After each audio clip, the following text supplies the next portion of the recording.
Ya.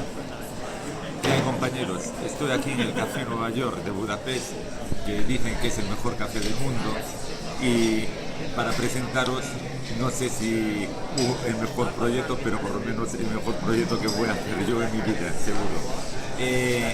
Voy a intentar hacer un concierto con instrumentos creados por los chavales. Yo creo que se le podría llamar algo así como el sonido de la imaginación, porque se tratará de estudiar la organología de los instrumentos, cómo se produce el sonido, y luego inventarse instrumentos para hacer un concierto. Como resultado final queremos hacer una exposición y ambientada con ese concierto en el que se demostrarían cómo funcionan los instrumentos.